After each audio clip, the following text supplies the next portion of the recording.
Presenting today's webinar is Jessica Butler. Jessica is the founder of Tame Consulting Group, a deduction and chargeback management advisory firm. Tame Consulting Group provides practical, experience-based solutions in all areas of the deduction management process. Known throughout the industry as an expert and thought leader in the area of deduction management as well as negotiation, Jessica works with companies to help them take control of deductions, is frequently published, and is a highly sought-after speaker at conferences and seminars. As a former partner with Grant Thornton LLP, Jessica has over 29 years of consulting experience and has dedicated most of the past 15 years focusing exclusively in the area of deduction and chargeback management. Jessica is a CPA and received her MBA from New York University. So without further ado, I am pleased to turn the program over to Jessica Butler. Thank you, Patty, and hello, everyone. So we're going to talk about Amazon, everyone's favorite retailer. Not really. We're going to cover a number of different topics. I'm going to talk a little bit about a survey that I conducted last year, then share some information directly from Amazon's workshops that they've conducted over the last couple of years. And then we're going to turn and talk a little bit about technology, different ways that you can automate the process that you're currently using potentially to manage Amazon. One of the things I wanted to start with, and this is from an Nimbus survey, is if you look at how much time and money companies are spending dealing with Amazon or any customer or that you're dealing with in terms of deductions, if it takes you 5 to 8 minutes to organize a claim and then 5 or so minutes to dispute a claim, you could be spending 10 to 15 minutes dealing with each deduction that you're getting in.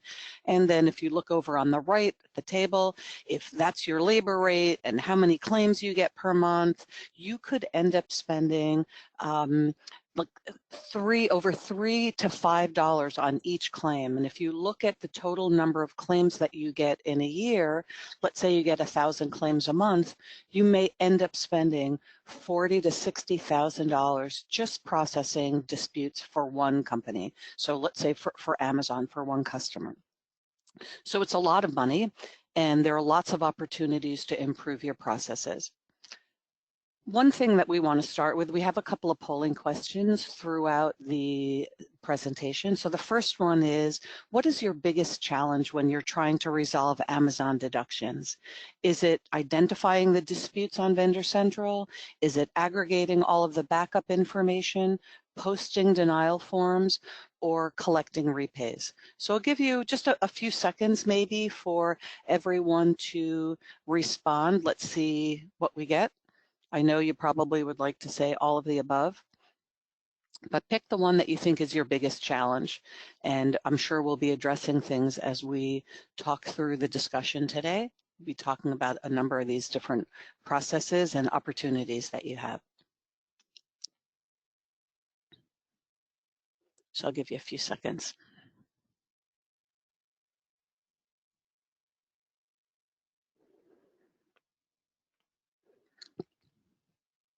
Great. Okay, Patty, maybe you can tell us what everybody said?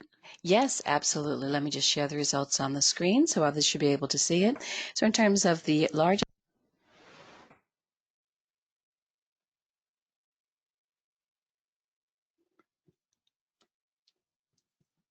Oops.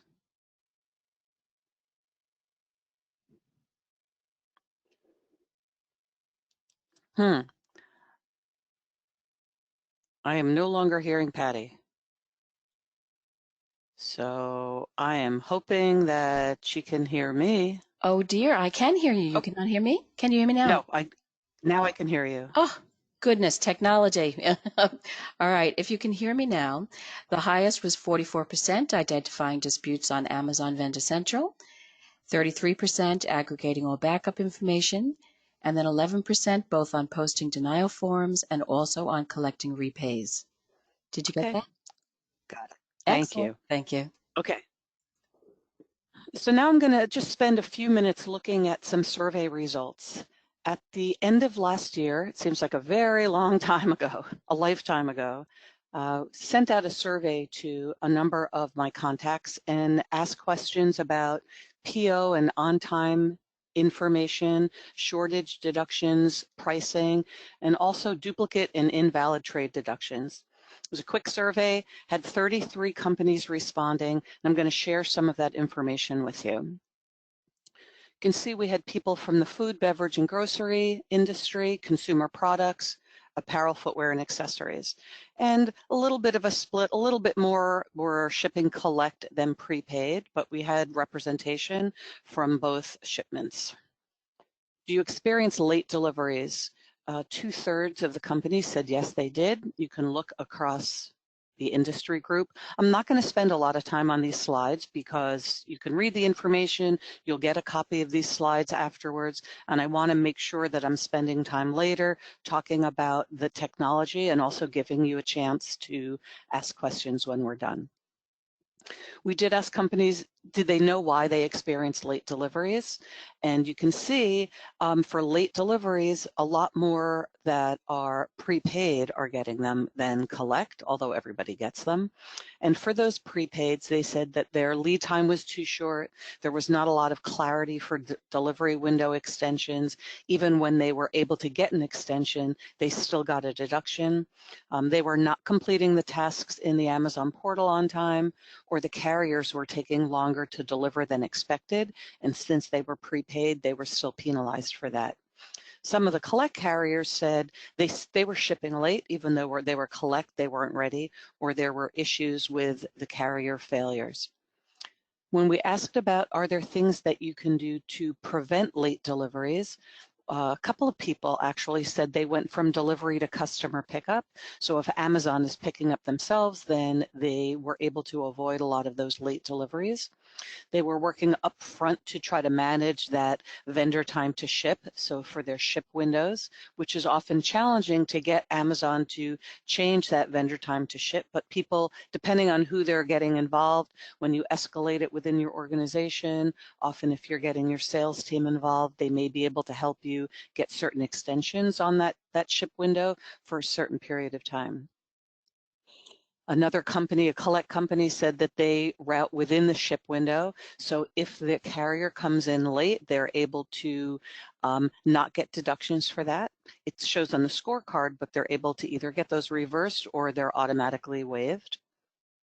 People are saying they're switching from prepaid to collect because they feel that it helps them. Now moving to shortages, which is kind of everybody's favorite topic with Amazon. Who gets shortages with Amazon? And you can see here that 94% of the responding companies say, yep, they get shortages. And almost three quarters say they get more shortages from Amazon than any other customer. You look at broken out by industry, all of the apparel companies said that they get more shortages from Amazon than any other customer. We asked then about the disputing process if they have for shortages. Do they dispute them immediately if they're invalid? Do they wait, or do they not dispute them at all? You can look, over half said they dispute immediately. We also looked at by industry, and you can see that a lot more of the apparel and consumer product companies dispute immediately than the food, beverage, and grocery, who 50% of them have a waiting period, and a quarter dispute immediately, and a quarter don't even dispute at all. Another interesting, I think, topic is talking about proofs of delivery, whether proofs of delivery are required when you're disputing shortages. So 1/3 of the companies said, nope, Amazon told us that we no longer need proofs of delivery. Another 16% said we weren't told anything, but we don't provide them. And 50% of the respondents said, oh, we do still provide them, we haven't heard anything. So here again is another snapshot based on industry and also whether it's prepaid and collect if you provide PODs. And one thing, if you're an organization that does currently provide proofs of delivery to Amazon and you have not asked them, if you have not physically been told that they require the PODs, you may want to ask them. I've had several clients recently who were sending PODs with the shortages, and when they reached out and asked Amazon, for both of them, Amazon said, nope, they don't need to send them anymore. Sometimes they'll request them when they're doing kind of further research later on or certain backup, but typically to dispute initially, you don't need to provide proofs of delivery. Not necessarily across the board. If you haven't been told, it's always a good thing to ask. Sometimes I feel that they may be doing things by industry group. We asked in terms of getting shortage repayments, what do people experience? And you can see that almost 80% of the respondents said Amazon will take a shortage and then they'll repay it and then they'll take another one. And often, I know you don't even have to do anything. The deduction's just going to come in and then get repaid and then another one. And you can again see almost 3/4 said they repay us without even having to dispute. Others say they'll repay, but it takes a long time. And half the companies said they dispute it and they don't get repaid. What I see most is companies getting these shortage deductions, and then Amazon will repay them over the course of 30 or even 60 days. And then finally the last one comes in, and then that is the one that is going to stick. Any lessons learned about shortages? Some people really believe that as soon as the deduction comes in, you should be disputing it on the portal, all of them. A few companies, and we're going to talk about this later, have an automated dispute process, so nobody's manually touching or disputing the shortage. It's an automated process. Others try to dispute it immediately, but it is a very time-consuming process if you're doing it manually. A few other people said, and the shortages are not all physical. Sometimes it has to do with the wrong ASN or a purchase order to the wrong DC, and I'm going to talk a little bit about that in a few minutes. Also, another reason that people often get shortages has to do with labels. So labels, and I'm going to talk a little bit about the different types of labels and errors that you can have on labels. So it's really important to be able to look at that. We're also going to talk about the catalog. That to me is the number one issue that I find with Amazon shortages is the inaccurate catalog that Amazon is maintaining. Then we talk about pricing deductions, and you can see almost a third of the companies said, yep, more than other customers. Together with the same as other customers, almost 2/3 of companies are getting pricing deductions. And any lessons that they can share. A number of these bullet points really focus on the same thing, which is really make sure that you verify and validate that the price is right when you get it. Don't accept the price on the order and think you're going to fix it later. You're going to get a deduction. So you want to make sure if that purchase order comes in and the price is wrong, you fix it and you get validation that it's been fixed and get validation that the price is right. Amazon may do post audit sometimes and get claims for send-in deductions for things that have already been disputed and repaid. So it's important that you have very good records of what's happened in the past. When people in your organization are offering deals and promotions, really important to be clear about start dates and end dates and get everything in writing. And if you have a start date and an end date, is that date based on the order date or the ship date or the receipt date? So again, it's really important to be clear about what the dates are. One other thing that I think is very interesting, I was working with one of my clients a number of years ago, and they were putting in HighRadius technology that we're going to talk about. And as a result of putting in the technology for the first time, they really had an opportunity to look at some of the backup that Amazon was sending related to the trade promotions. And when they looked at it, they saw that Amazon had been deducting for the same trade promotion in 2 different departments accidentally for 6 or 8 months. And it was quite a bit of money that they had been deducting that previously my client had not found. So we were able to dispute it and get the money back. And I really thought that it was sort of a rare occurrence. So I asked a number of people, and I asked at different conferences, and then even asked for on this survey. And as you can see, 22% of the respondents said, no, we've gotten invalid or duplicate deductions for allowances or trade promotions. And 32%, almost a third, said, oh, we've gotten it more than once. So it's something, if you're doing business with Amazon, and I assume you all are, it's really important that you are validating that backup that you're getting. It's typically across all of your customers, I would imagine a very small percent of trade deductions. So that's allowances, discounts, markdowns. Most of them are valid. Maybe 1% on average is not valid. However, what I've seen from Amazon is that they may accidentally set up these duplicate programs across different departments. So it's a really good practice to get into, to be able to look at the backup and validate the information.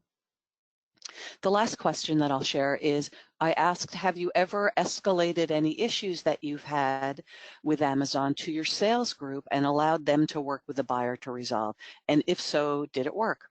And you can see almost 60% said, yes, we've done that, and it definitely did help.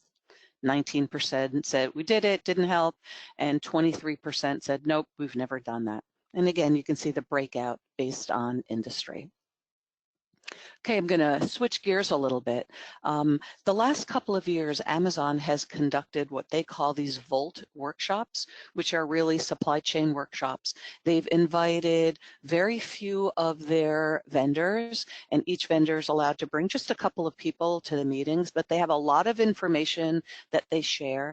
And what I want to do is I just want to share a few things from the workshop. So this is information directly from Amazon.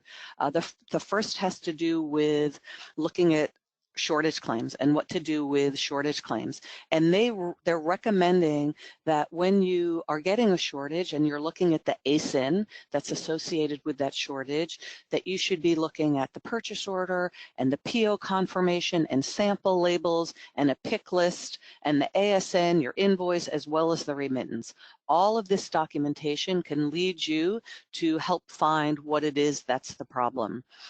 They also recommend, which I think is very interesting, that when you're doing an analysis on your invoices and on your shortages, look at shortages that have happened 60 days in the past. So look at invoices where the payment due date is at least 60 days prior. So that says to me that they think that internally sometimes it takes 60 days for them to get to the bottom of a shortage, which is why you might see a shortage and then see it repaid and then see another one taken.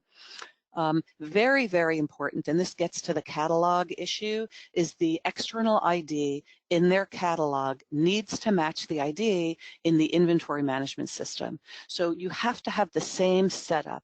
You have to have the same configuration in their system and in your system so that the carton quantity and the physical quantity in the cartons are all the same. You've got to make sure that all of the systems have that same carton quantity, and if they don't, then you have to open a contact us case and update the carton quantity.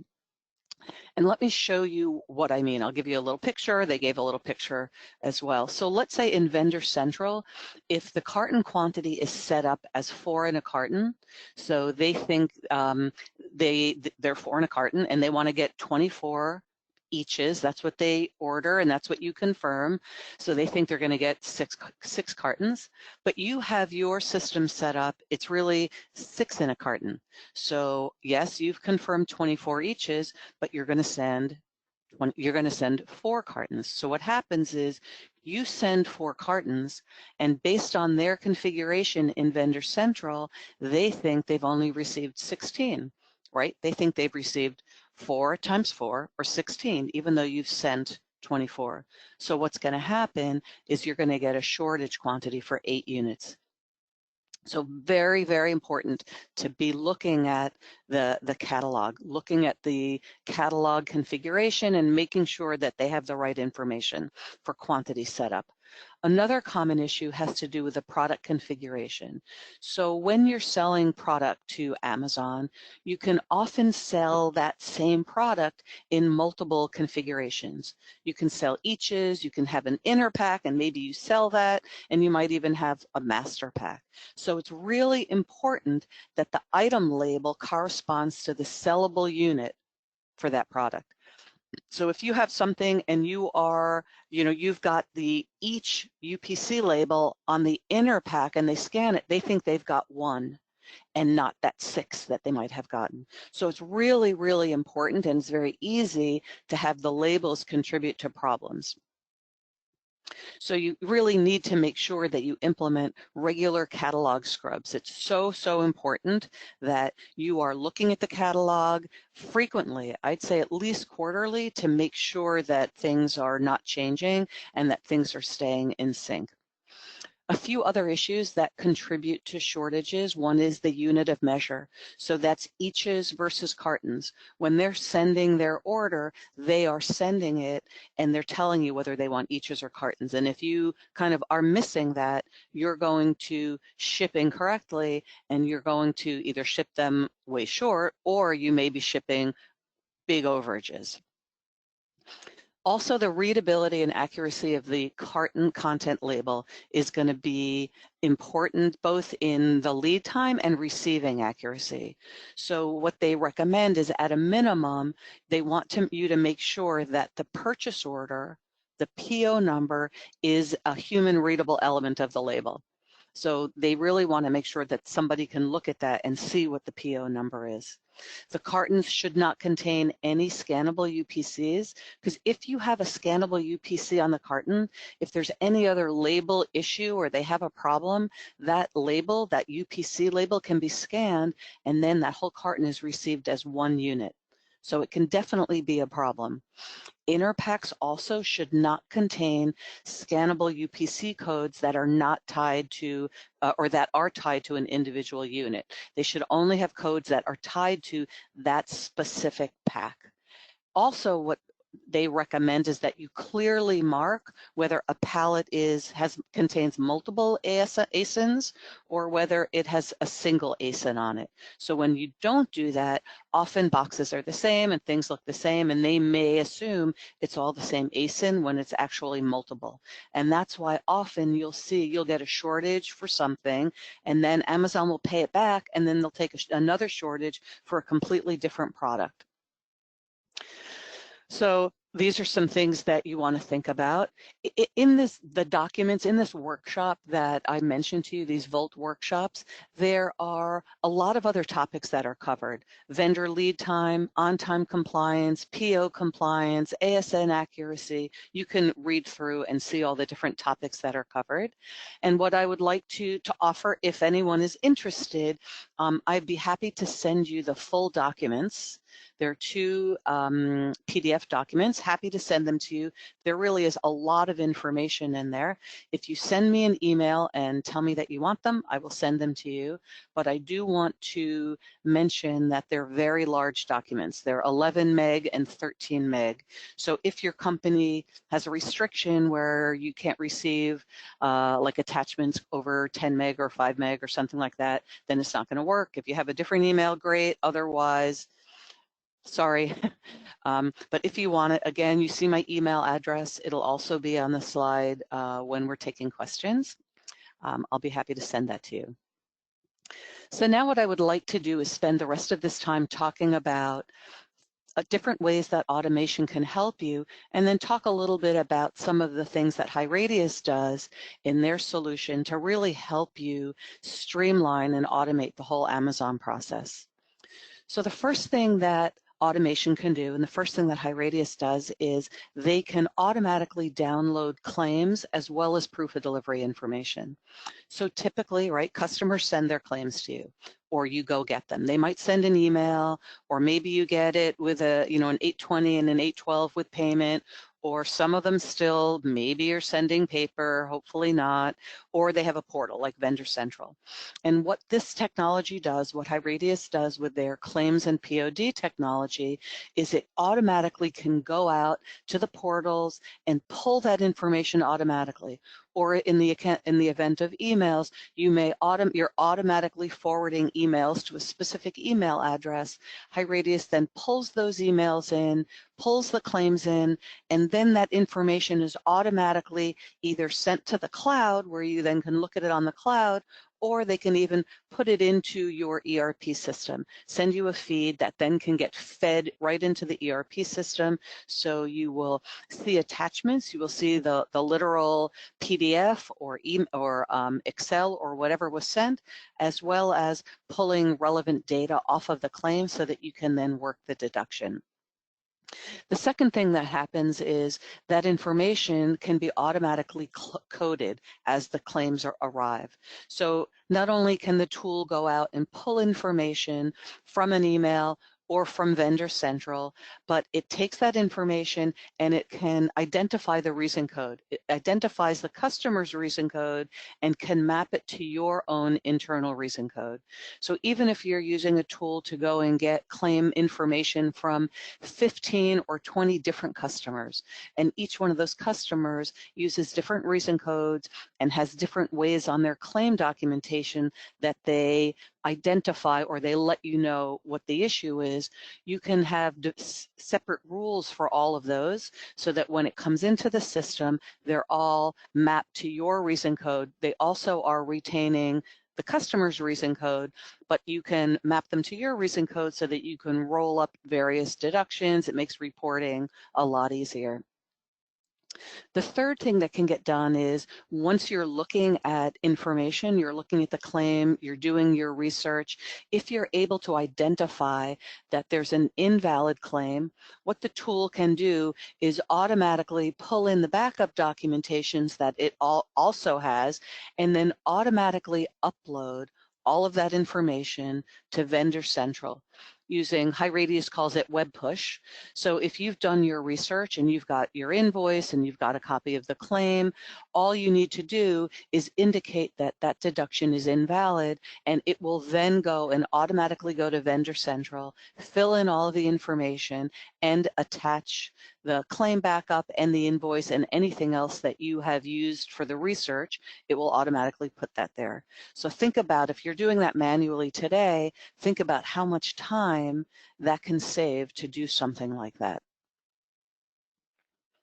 The next thing is, there are some companies who, and some of your customers, where you're not updating it on a portal, you need to send them an email with the information. So the HighRadius tool also, once you determine that a deduction is invalid and you've got built-in templates, here's a standard template, for example, that I'm going to send when I have a pricing dispute. Here's one that I'm going to send when I have a shortage deduction that I determine is invalid.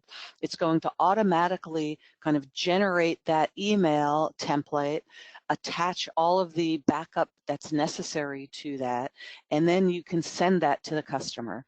You can do it if you select one, or if I'm working kind of in their cloud tool and I'm selecting 5 or 10 or 15 or 20 deductions, I can do all of them at the same time. Even if they're going to different customers, I can do them, and then individual emails will get sent out, even though I did it sort of in one bulk exercise.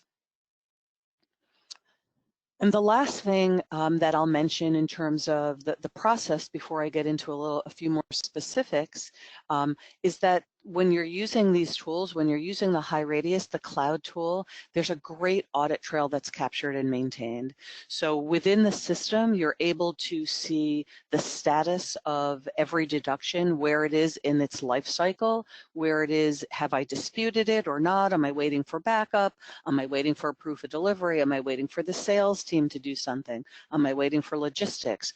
And there's a single source of truth with all of the backup documentation, because it's all in one place and everyone can look at that information, and then I'm able to dispute it in the case of Amazon and Vendor Central with all of the proper documentation. So now what I'm going to do before we go to questions, I'm going to spend a few minutes walking through the process of how you would resolve some common Amazon disputes using automation. So without automation, if I look at resolving a shortage or a pricing deduction, typically the first thing that has to happen is the analyst is going to log into Vendor Central and they're going to download each claim automatically, manually get each one. Then I'm going to look at the ASIN, I'm going to look at the claim number, and from the claim number, I can see what the invoice is, and then I'm going to go get that invoice in my ERP system. Then I'm going to look at each of the claims to identify what kind of a claim it is. And then I'm probably going to have to download it or save it on my desktop. I'm going to upload it to whatever system I'm using.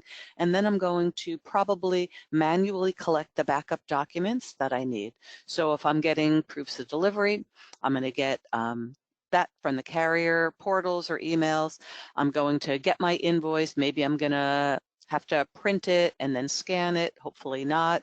Any backup documentation that I'm going to get. If I have to get the bill of lading, I'm going to go and get that document and try to put everything in a centralized area.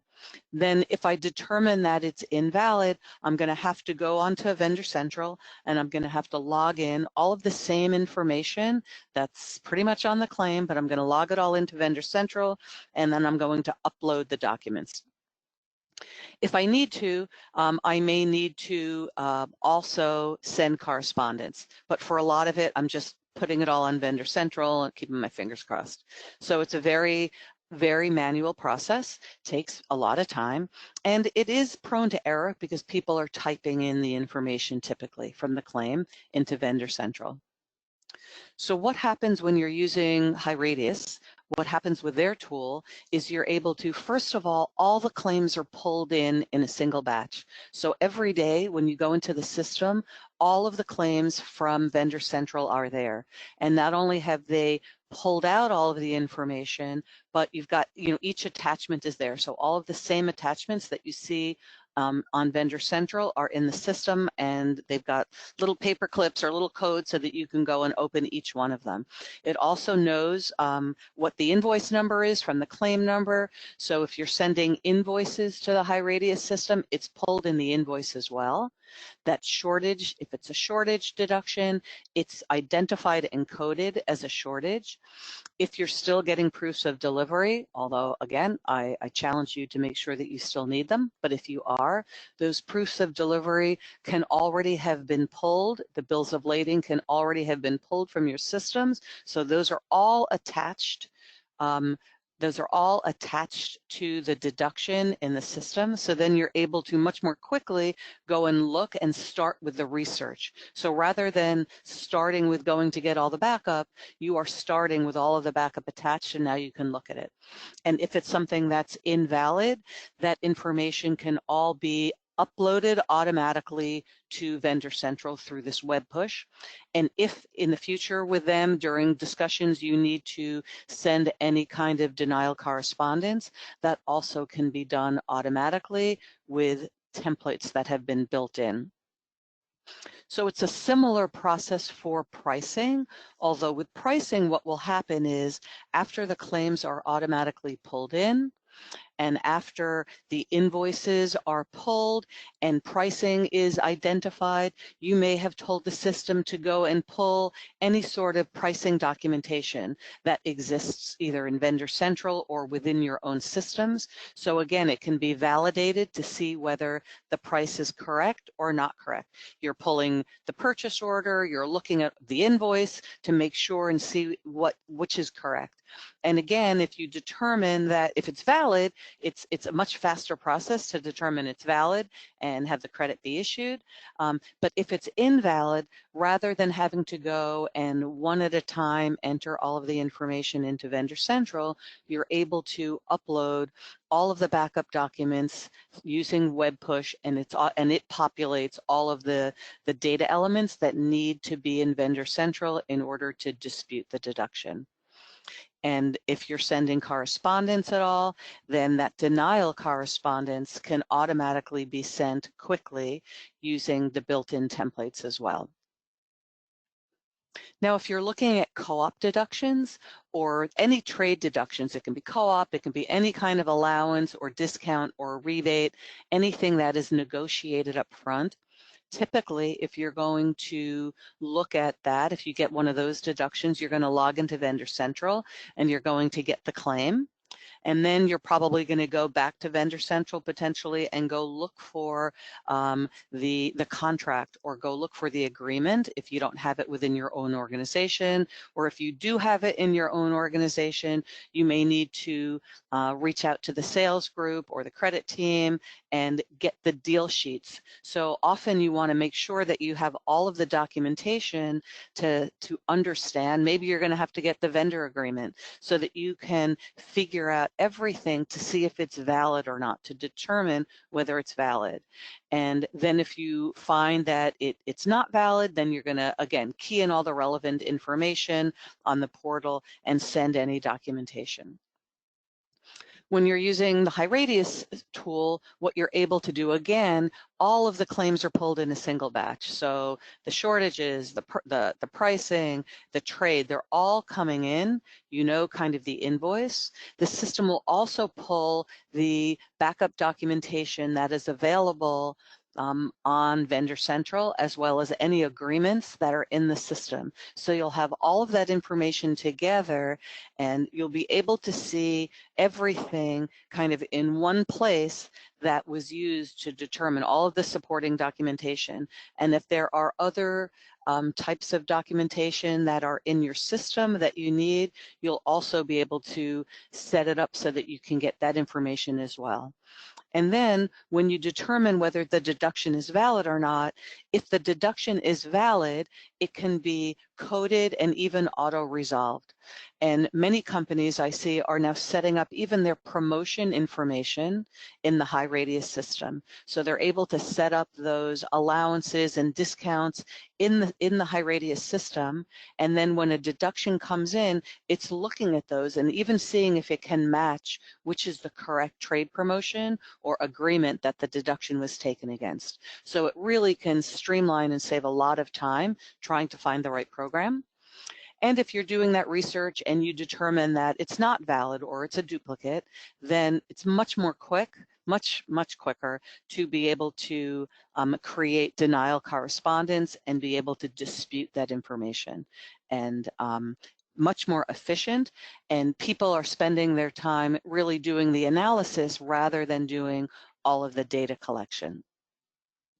So another question, another poll question we want to ask: would you like to know more about deduction automation solutions to help you tackle Amazon deductions more efficiently? So, you know, yes, sign me up for a demo, or, you know, yes, let me talk to someone who can explain it to me a little bit more. Yes, send me more material that I can do the research, or no, not at the moment. So I'm going to give you 30 seconds or so to answer that. And then we're going to open it up to questions. So I can tell you, once you do submit your polling answer, if you want to submit any questions, please do so in the chat box. Happy to try to answer them. And if you have questions, but you'd rather not kind of ask them with everyone, we will be able, you'll see my email address, and feel free to reach out and send me an email. Happy to answer it. Great. Give you a few more seconds.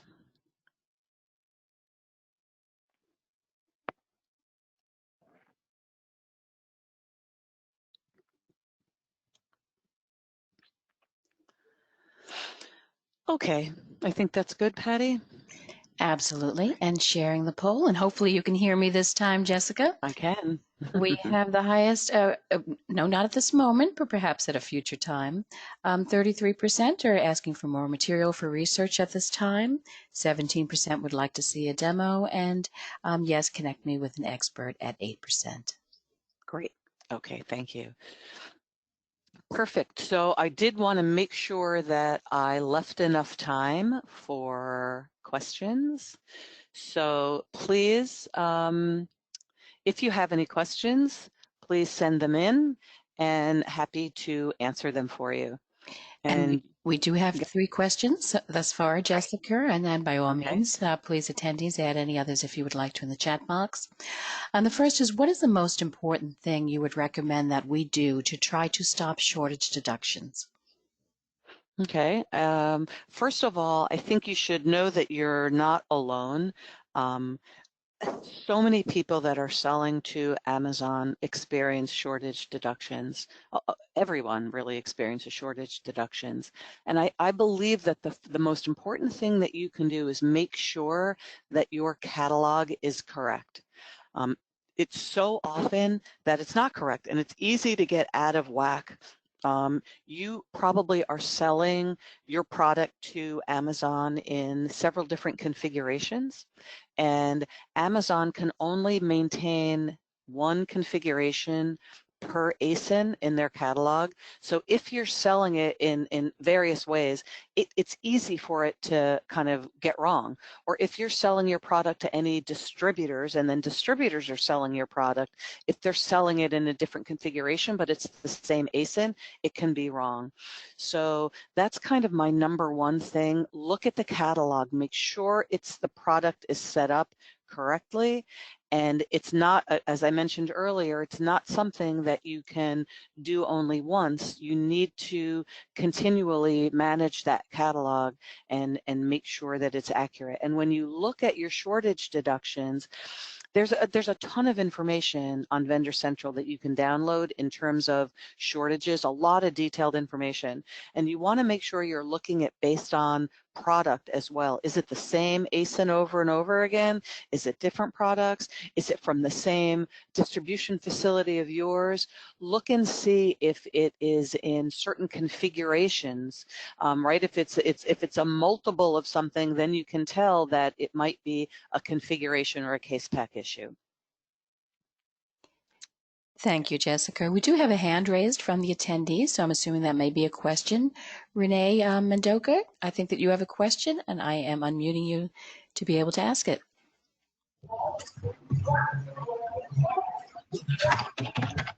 Renee, can you hear us?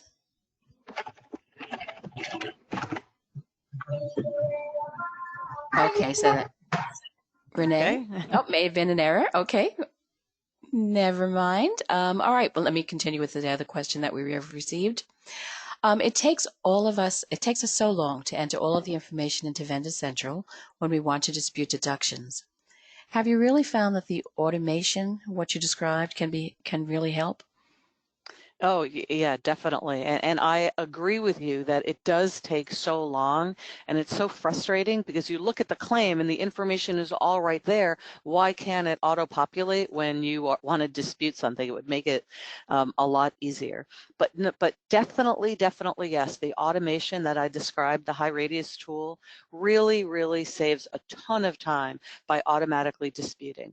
I have several clients right now who are using the tool and they are automatically disputing Amazon shortage and pricing claims as soon as they come in, automatically disputing, like every one of them, because it's so easy. They don't have to do very much at all.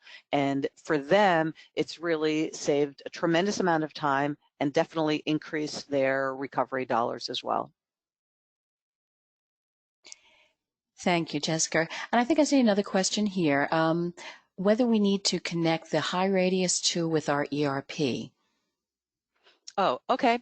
So yes, you have two different options, right? You can use the HighRadius tool, one module of their tool, to pull in the claim information and pull in the proof of delivery information that can then get sent to your ERP. Or you can use the HighRadius tool to manage all of the deductions. And then what happens is your ERP system, let's say it's SAP or JD Edwards, whatever it is, they would send every day the new deductions over to the HighRadius tool.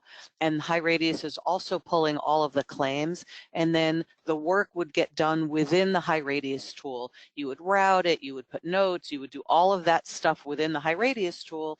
And then the end of every day, the updated information gets sent back to your ERP system. So if something was valid and you determined that a credit needed to be issued, you'd send that information back to the ERP system, so a credit would be created. And it can go back and forth between the systems, and it's done through files being sent. So there is not like a very complicated integration. There are files that are sent back and forth between the systems. Thank you, Jessica. Another question that's come through is, how does the tool work on shortages? Amazon will be deducting more 1 to 4 times on the same shortage. Right. So again, you have two options when you are disputing Amazon shortages. One is you can wait. I also have some clients who wait. They get in a deduction and they wait, whether it's 30 days or 45 days, and then after that time, that's when they will then dispute them.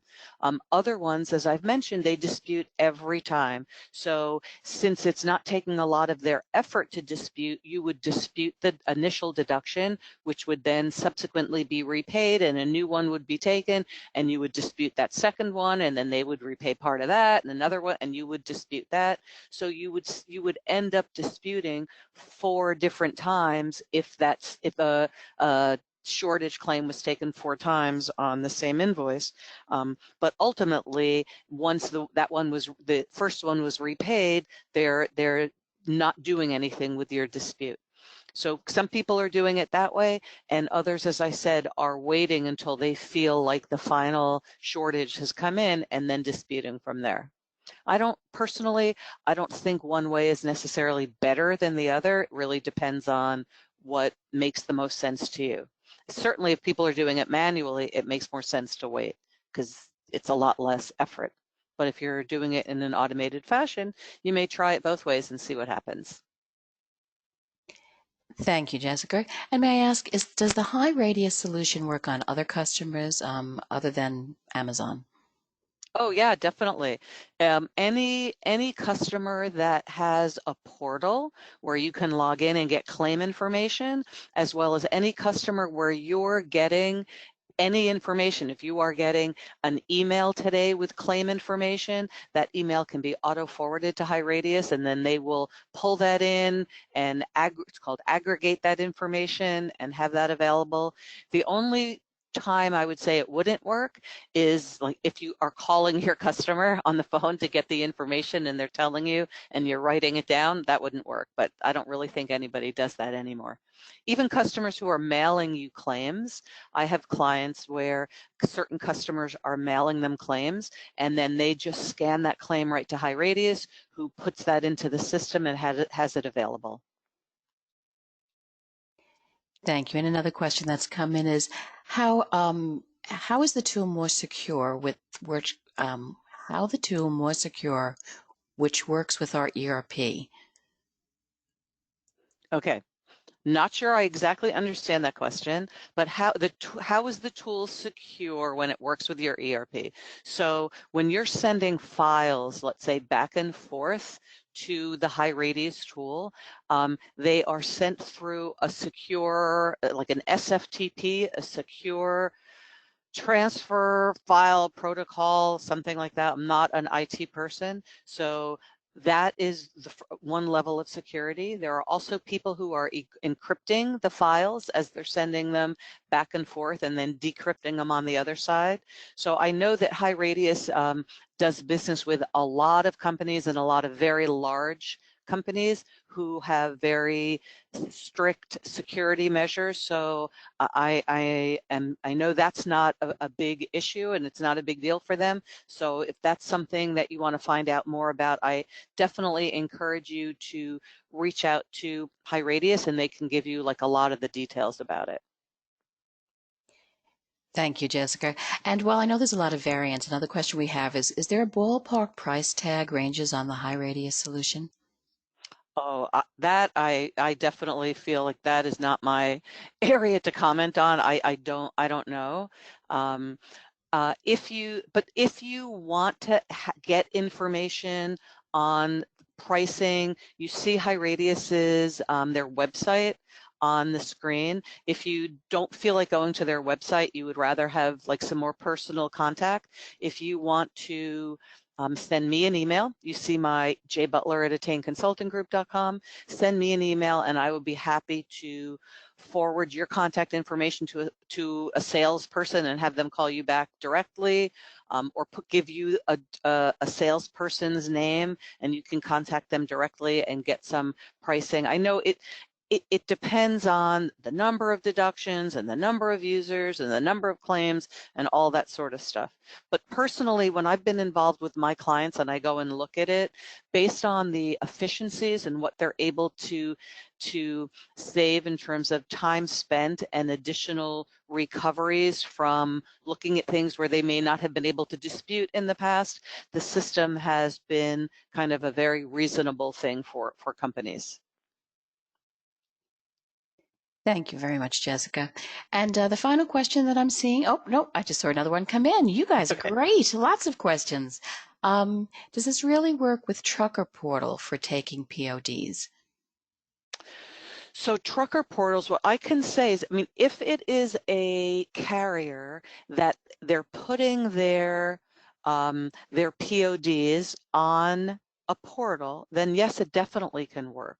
So I know that HighRadius currently has kind of, they call them data agents when the automated, they're like bots that go out to the portals, and they have it for a lot of carriers, whether it's YRC or Roadway or Swift or and FedEx and UPS, and I'm not even thinking of like all of them, you know, Schneider and tons of them. If there's information that you're able to go out onto a portal and get, then that information is can be pulled by HighRadius.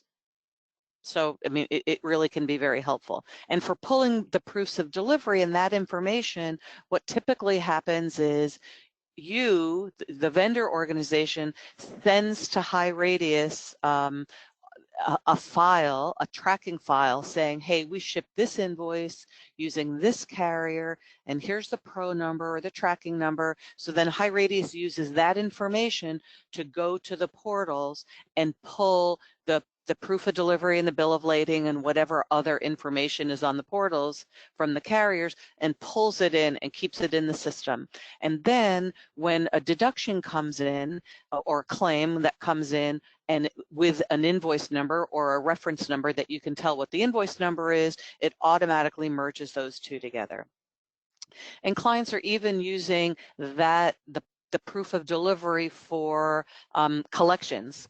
When there are unpaid invoices and they need to get the proofs of delivery, they're able to go and use the information that's been pulled by HighRadius to show that it's been delivered. Thank you, Jessica. And I think the final question is, I'm scanning the list, so if you have any others, please enter those. Amazon continues to be our biggest deduction customer.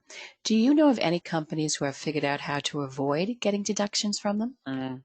Yeah, it's a really good question, and I have not. And it's funny, I've been, not funny, but I've been dealing with deductions or chargebacks, whatever you want to call them, for 30 years. And it's always been, someone would say, oh, this customer's the worst, or this customer's the worst, but there was never a consistent groundswell about who was really a big problem customer until Amazon came along. And I really feel that almost everyone that I talk to feels that Amazon is one of the most challenging companies that they do business with. What I have seen with companies who are more successful, let's say, than others with Amazon is they've gotten their sales group involved.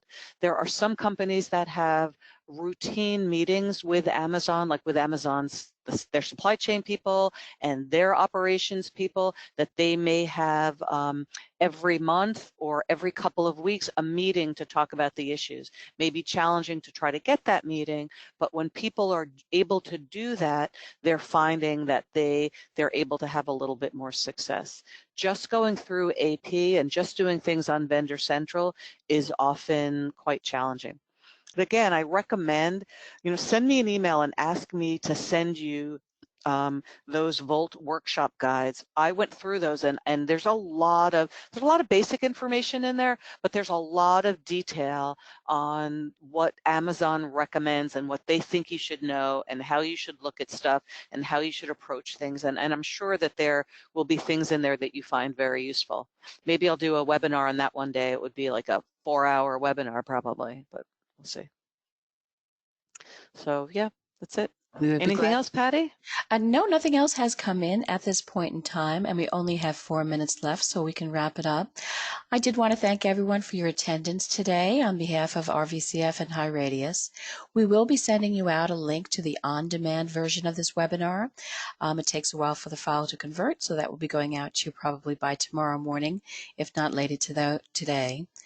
And if you have any further questions about the material that was covered in today's presentation or want additional information, please feel free to reach out to Jessica Butler directly at jbutler@attainconsultinggroup.com, as you see on the screen. So thank you all for your time today. Have a good one. Bye all.